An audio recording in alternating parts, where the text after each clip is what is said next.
நமக்கு tea cake order தாங்க வந்துருந்துச்சு. 2 முட்டைய மட்டும் வச்சு நல்லா பாஞ்ச் போல் சாஃப்ட்டா சூப்பரா ரெடி பண்ணியிருக்கேன். ரொம்ப நாளாவே ஒரு ஐடியா தோணிக்கிட்டு இருந்துச்சு. ஸ்டிக்கர் ரெடி பண்ணி பிபிசி பாக்ஸில் நம்ம போட்டு நம்ம சின்ன சின்ன கடைகளில் கொடுக்கலான்னு ஐடியாவில் தான் இந்த ஸ்டிக்கர் ரெடி பண்ண கொடுத்துருக்கேன்.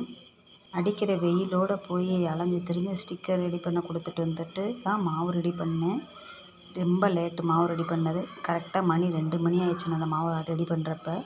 பரவாயில்ல, அடிக்கிற வெயிலுக்கு நைட்டுக்கு புளிப்புத்தன்மை வந்துருன்றக்காக ரெடி பண்ணிவிட்டு நல்லா பாஞ்சு போல் இந்தளவுக்கு உளுந்து அரைச்சா தான் நமக்கு இட்லி பந்தாக சூப்பராக வரும். நைட்டு டிஃபனு தேங்காய் சட்னி இட்லியும் தான் ரெடி பண்ணுறேன். இட்லி தண்ணி சட்னி மாதிரி வச்சு சாப்பிட்டா எனக்கு ரொம்ப பிடிக்குன்றனால கொஞ்சம் தண்ணியை நல்லா கலந்து விட்டு தாராளமாக இட்லிக்கு சேர்த்து சாப்பிட போகிறேன். தண்ணி சட்னி ரெடி பண்ணால் 2 மிளகா சேர்த்து வச்சு அரைச்சி தண்ணி சட்னி மாதிரி வச்சு இட்லிக்கு சாப்பிட்டு பாருங்கள். டேஸ்ட்டு ரொம்ப நல்லாயிருக்கும். வெளியில் போயிட்டு மல்லிகைப்பூ வாங்கிட்டு வந்தேன். கட்டவே நேரமில்ல, இப்போ தான் கட்டி எடுத்து வச்சுருக்கேன். மல்லிகைப்பூ வாசனை கமகமன்னு சூப்பராக இருக்குது. சாமிக்கெல்லாம் நல்லா தாராளமாக போட்டுக்கலாம்னு கட்டி எடுத்து வச்சுட்டு வீடியோ பிடிச்சா ஒரு லைக் போடுங்க.